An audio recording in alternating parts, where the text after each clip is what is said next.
Hello ஐஏஜஸ், finally நாங்கள் 2 பேரும் தேயம் வந்து பார்க்க வந்திருக்கோம். ஸோ நார்த்தன் கேரளா சைடு வந்து இந்த தேயம் வந்து ஃபேமஸ். அதாவது இந்த காந்தாரா மூவியில் வந்து பார்த்துருப்பீங்களே, அதுதான் வந்து தேயம். ஸோ இந்த தேயம் பார்க்க எந்த கோயிலுக்கடி வந்திருக்கோம்? இது வயநாடு குலவன் கோவிலில் நடக்குது. ஸோ இந்த entire day through out the night ஃபுல்லாகவே இந்த ப்ரோக்ராம் நடந்துகிட்ருக்கோம். டிஃப்ரெண்ட் டைப் ஆஃப் தேயம் இருக்குது. ஸோ அது ஃபுல்லாகவே டில் மார்னிங் வரைக்கும் நடக்கும். ஸோ அதெல்லாம் நம்ம இன்றைக்கி பார்க்க போகிறோம். ஆமாம், இன்றைக்கி நைட்டு எங்கள் 2 பேர்த்துக்கும் தூக்கம் கிடையாது. விடிய விடிய சிவராத்திரி தான் இப்போ ஆரம்பிக்கிறது. நாளைக்கு காலையில் 7 o'clock தான் முடியும் போல். ஸோ நாங்கள் எல்லாத்தையுமே கவர் பண்ணி இந்த வீடியோவில் வந்து இன்க்ளூட் வந்து பண்ணுறோம். ஸோ நீங்களும் அந்த தேயம் எக்ஸ்பீரியன்ஸை வந்து பாருங்கள். இதுதான் ஸ்ரீ வயநாட்டு குலவன் தேவஸ்தானம். நாங்கள் அங்கே ரீச் ஆனது ஒரு 7:30 இருக்கும். அப்போவே எல்லா மக்களும் அங்கே சேர் போட்டு உட்காந்து அங்கே நடக்கிற சம்பிரதாயம் சடங்குகள் இதெல்லாமே பார்த்துட்டு இருந்தாங்க. நாங்களும் அவங்களோட போய் ஜாயின் பண்ணிட்டோம்.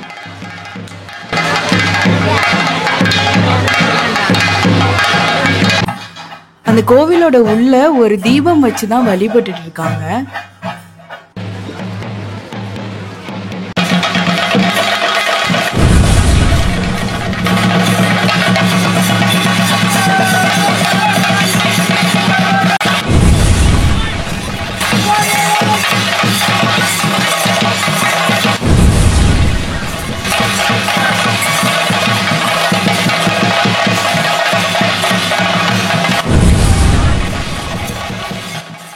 இப்போ நீங்கள் பார்த்துட்டு இருக்கிறது தான் புலிக்கந்தன் தேயம். இது புலியூர் கண்ணன் தேயம்னு சொல்லுவாங்க.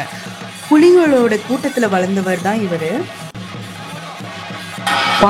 பார்க்குறதுக்கே ரொம்ப பிரம்மாண்டமாக இருக்குல்ல. எனக்குலாம் செம்ம ஆச்சரியமாக இருந்துச்சு. இது வந்து சொல்ல போனால் ஒரு சின்ன கோவில். நம்ம ஊர் பக்கம் இருக்க கோவில்லாம் ரொம்ப வந்து பெருசாக இருக்கும். அந்த பெரிய கோவிலில் மட்டும்தான் திருவிழா எல்லாமே ரொம்ப கிராண்டாக இருக்கும். ஆனால் இது வந்து சின்ன கோவில் தான். ஆனால் அவங்களோட வழிபாடை வந்துட்டு அந்த அளவுக்கு செம்மையாக வந்து பண்ணாங்க. எல்லாருமே ஒற்றுமையாக இருந்து அந்த கலாச்சாரத்தை வந்து இன்னும் வந்து ஃபாலோ பண்ணிகிட்டு இருக்காங்க. நல்லா யோசிச்சு பார்ப்பேன், எங்கள் ஊர் பக்கம்லாம் கோவில் திருவிழா வந்தாலே நாங்கள் வந்து பயப்படணும். ஏன் தெரியுமா? இருக்கிற எல்லாரும் கோவில் திருவிழாக்காண்டி காத்துட்டு இருப்பாங்க. சாமி கும்பிட்றதுக்காண்டி கிடையாது, சண்டை போடுறதுக்காண்டி.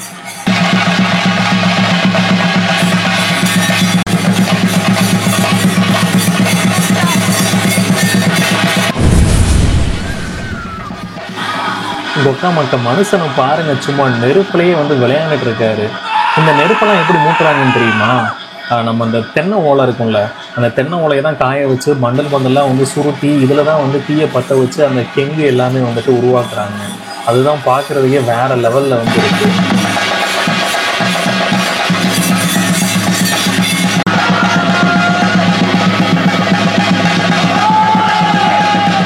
விடிய இப்படி தான் வந்துட்டு டிஃப்ரெண்ட் தேயமாக வந்து பெர்ஃபார்ம் வந்து பண்ணியிருக்காங்க. அது எல்லாத்தையுமே நாங்கள் அந்த வீடியோவில் வந்து கவர் பண்ணியிருக்கோம்.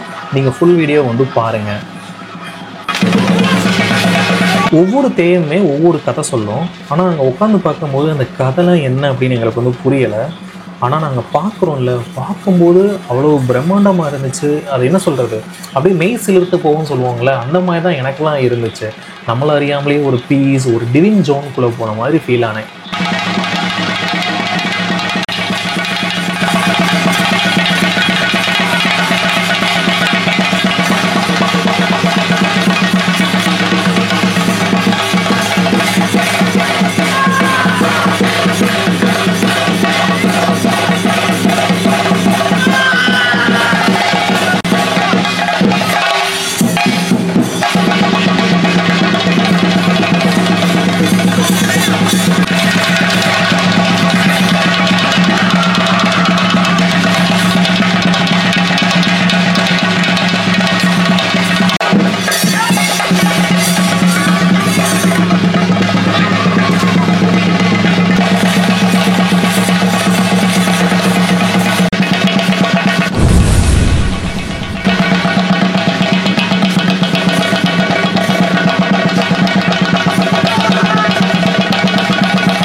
அந்த ஃபஸ்ட்டு தெய்யம் முடிஞ்ச உடனே டைம் வந்து ஒரு 8:30 இருக்கும். அங்கேயே வாலண்டியர்ஸ்லாம் இருக்காங்க. அவங்களே குக் பண்ணி சத்யா ப்ரொவைட் பண்ணியிருந்தாங்க. அந்த சத்யான்றது சாப்பாடு, சாம்பார், அவியல், பொரியல், கூட்டு இந்த மாதிரி எல்லாமே இருக்கும். அது அவங்களே ப்ரொவைட் பண்ணியிருந்தாங்க. நம்ம ஊரில் இந்த அன்னதானம்லாம் ப்ரொவைட் பண்ணுவாங்கள்ல, அதே மாதிரி தான் இருந்துச்சு. நாங்கள் சாப்பிட்டு முடிச்சுட்டு நெக்ஸ்ட்டு தெய்யம் பார்க்குறதுக்கு ரெடி ஆகிட்டோம்.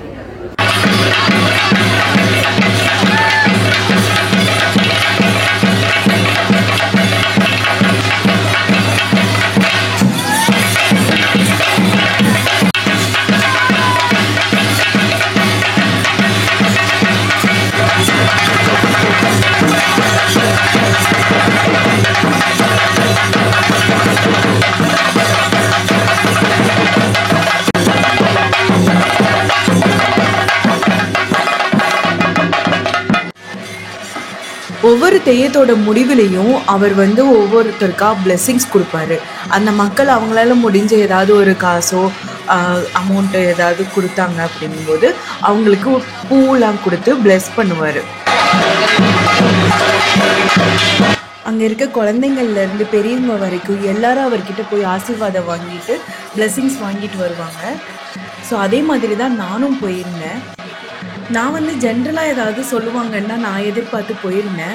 ஜஸ்ட்டு ப்ளஸ் பண்ணுவாங்க, வாழ்க்கை நல்லாயிருக்கும் அந்த மாதிரி சொல்லுவாங்கன்னு பார்த்தா அவங்க வந்து நான் ரொம்ப தூரத்துலேருந்து வந்திருக்கேன், நீ நினச்ச காரியம் நடக்கும், நல்லதே நடக்கும், வாழ்க்கையில் உயர்வீங்க, அந்த மாதிரியான ஆசீர்வாதமெல்லாம் கொடுத்துருந்தாங்க. அது ரொம்ப ஆச்சரியமாக இருந்தது. என்னை பார்த்ததும் அவங்க கண்டுபிடிச்சி நீ வெகு தொலைவில் இருந்து வந்திருக்க, நினச்ச காரியம் நடக்கும் அப்படின்லாம் சொன்னது ரொம்ப ஹாப்பியாக இருந்தது, ஃபுல்ஃபில்டாக இருந்தது.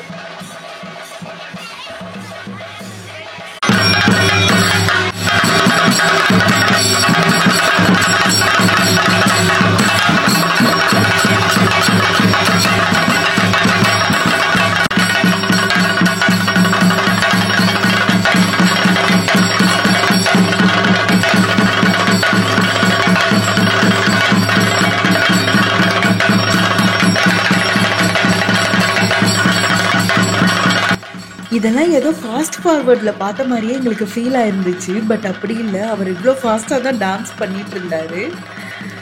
பார்க்கவே ரொம்ப எலகெண்ட்டாக, ரொம்ப ஒரு த்ரில்லிங் மூமெண்ட்டாக இருந்துச்சு எங்களுக்கு.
இந்த தெய்யம் நடக்கும்போது மணி ஒரு 2 மணி இருக்கும்.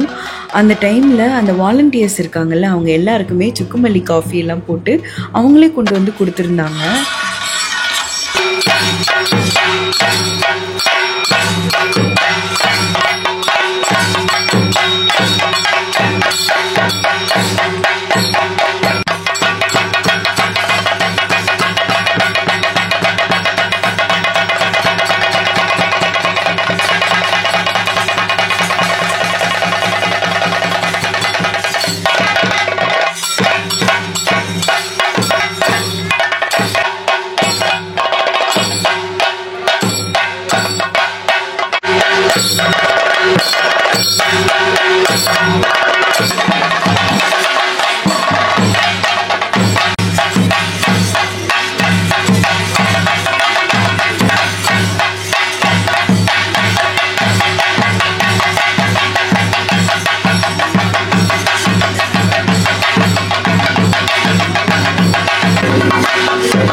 വളർന്ന് വന്തരിച്ചിരിക്കുന്ന ഒരു അനുഭവം അല്ലേ?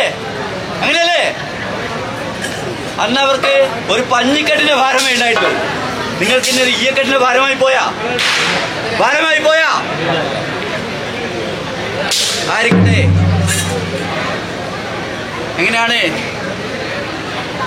ദർശനേ പുണ്യം എന്നാണ് അല്ലേ? സ്പർശനേ ഭാവനാശനം. ഭഗവാൻ ഒന്ന് സ്പർശിച്ചാട്ടേ വരും. ഇവിടെ ഇല്ലേ കൊണ്ടുകൂട്ടിയിരിക്കുന്ന ആൾത്തരങ്ങളില്ലേ? കരം കൂട്ടി.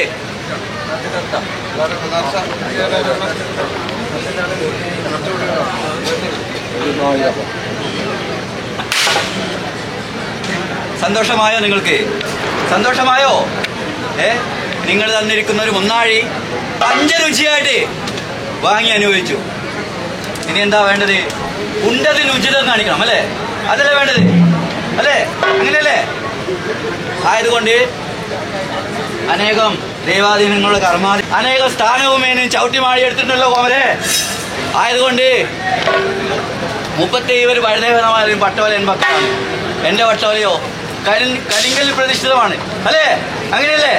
അതുകൊണ്ട് ഉദയമാനം തൊട്ട് അസ്തമാനം വരെയും അസ്തമാനം തൊട്ട് ഉദയമാനം വരെയും വിശേഷിച്ചാൽ ഗരകണ്ണിക്കോ കോമരെ. அடுத்த சடங்குக்கு படையெல்லாம் போட்டு ரெடி பண்ணி வச்சுருந்தாங்க. இலை போட்டு வாழை மட்டையை 4 பக்கமும் அடுக்கி வச்சு அதில் பொரியெல்லாம் போட்டு சைடில் ஏதோ சம்வாட் ட்ரிங்க்ஸ்லாம் வச்சுருந்தாங்க.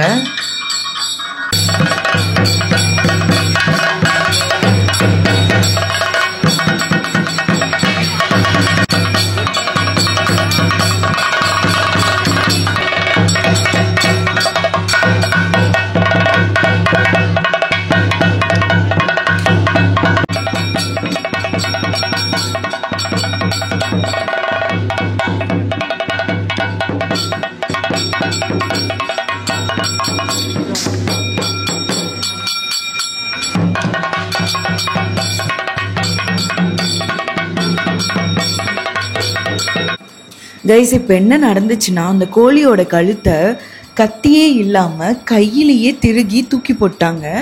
அதுக்கப்புறம் அந்த ரத்தத்தை தான் எல்லாருக்கும் பொட்டா வச்சாங்க. அதெல்லாத்தையும் எங்களை வீடியோ எடுக்க அலோ பண்ணலை.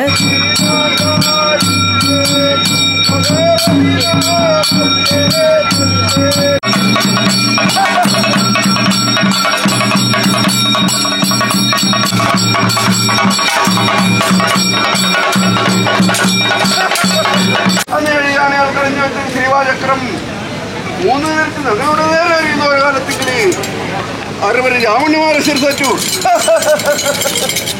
എന്റെ നേരെ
இப்போ இந்த தாத்தா குடுகுடுன்னு ஓடி போய் எல்லாருக்கும் கொடுக்கறது என்னன்னா பிரசாதம்.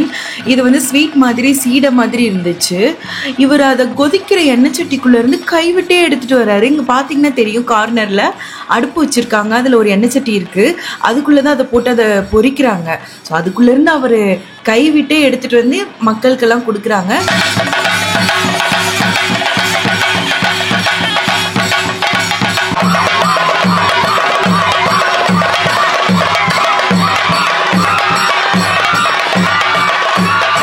இந்த தெய்யத்தில் ஒரு வேடிக்கையான சம்பவம் என்னன்னா, இந்த சின்ன பசங்களையெல்லாம் கூப்பிட்டு வச்சு அவர் காதில் கத்த சொன்னாங்க. எவ்வளோ ஃபாஸ்ட்டாக கத்த முடியுமோ அவ்வளோ ஃபாஸ்ட்டாக அந்த பசங்க எல்லாரும் கத்துனாங்க. அது ஒரு ஃபன் பார்ட்டாக இருந்துச்சு.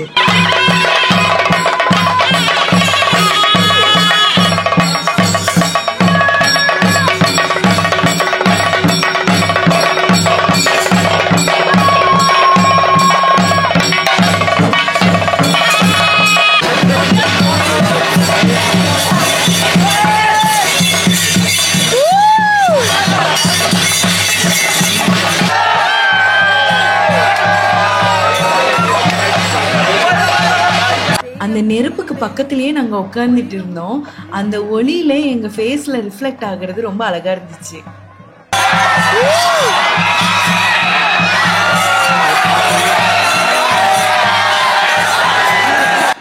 கைஸ், இப்போ அவங்க பண்ணுறது நெருப்பை சுற்றி இருக்கிற மக்கள் எல்லாத்து மேலேயும் படுற மாதிரி காலில் தட்டி விடுறாங்க.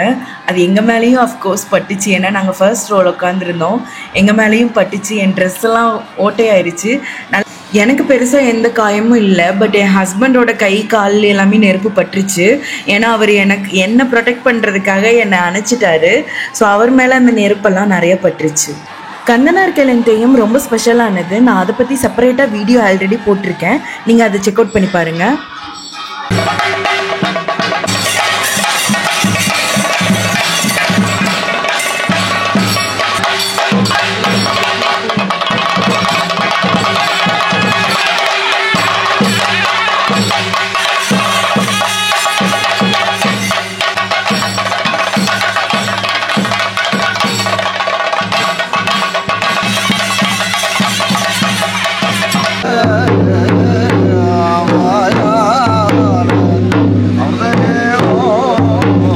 இலையிடத்து பாகவதி தேயம். ஸோ இந்த தேயம் வந்துட்டு ஒரு பெண் வடிவான தேயம். அவங்க வந்து ரெடி ஆகிறத உங்களுக்கு காமிச்சாங்க. இந்த தேயம் நடக்கும்போது டைம் வந்து அப்ராக்சிமேட்டாக 4க்கு மேலே ஆயிடுச்சு. அரௌண்ட் விடிய போகிற ஸ்டேஜுக்கு வந்துருச்சு.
இந்த தெய்யம் முடியும் போது டைம் 5:45 ஆயிடுச்சு.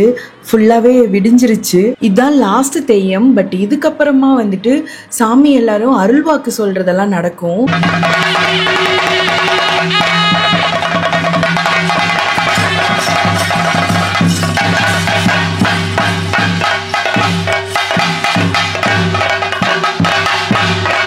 ഈ ചെയ്തത് ശ്രീ പാർവതി തന്നെയാണ്. ഈ ചെയ്തത് എൻ്റെ ഭക്തി തന്നെയാണ്.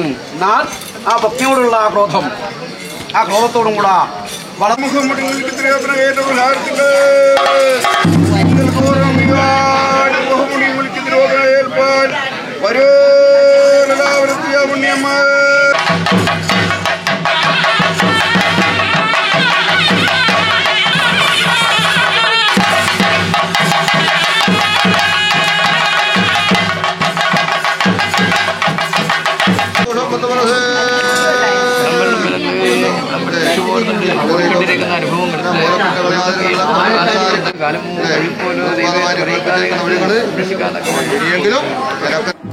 டைம் இப்போ வந்து 7:45 AM.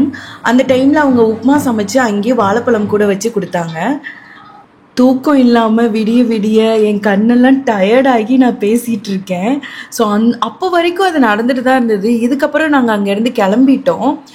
பட் எக்ஸாக்டாக இது எப்போ முடியும்னு எங்களுக்கு தெரியல. விடிய விடிய தூங்காமல் ஒரு வழியாக தேயத்தை வந்து பார்த்தாச்சு கோட்டயத்தில். தேயத்தோட எக்ஸ்பீரியன்ஸ் வேறு லெவலில் இருந்துச்சு. ஸோ சான்ஸ் கிடச்சா நீங்களும் வந்து கோட்டயத்தில் இந்த தேயத்தை வந்து எக்ஸ்பீரியன்ஸ் வந்து பண்ணுங்கள். கண்ணு ஃபுல்லாக தூக்கத்தோடு போயிட்டுருக்கோம். திருப்பி தூங்காமல் எங்கள் ஜேர்னியை வந்து கண்டினியூ பண்ணி வீடு போய் சேரணும். ஸோ இதுதான் எங்களோட தெய்யம் எக்ஸ்பீரியன்ஸ். ரொம்ப நல்லா இருந்தது. ரொம்ப த்ரில்லிங்கான மொமெண்ட்டாக இருந்தது. Life time experience. இது எல்லாருமே லைஃப்பில் ஒன் டைமாவது எக்ஸ்பீரியன்ஸ் பண்ணணுன்றது தான் என்னோட விஷ். அண்ட் நான் லாஸ்ட்டு வீடியோவில் கந்தனார் கேலன் பற்றி ஃபுல் டீட்டெயில்டாக அப்லோட் பண்ணியிருக்கேன். அந்த வீடியோவும் கண்டிப்பாக செக் அவுட் பண்ணி பாருங்கள். நாங்கள் கொச்சின் டு கண்ணூர் எப்படி போனோம் அண்ட் கண்ணூரில் வேறு என்ன ஆக்டிவிட்டீஸ்லாம் பண்ணோம் அப்படின்னு நெக்ஸ்ட் வீடியோவில் ஷேர் பண்ணுறேன். வீடியோவை லைக் பண்ணிவிட்டு மறக்காமல் சப்ஸ்கிரைப் பண்ணிக்கோங்க. நெக்ஸ்ட் வீடியோவில் பார்க்கலாம். பை.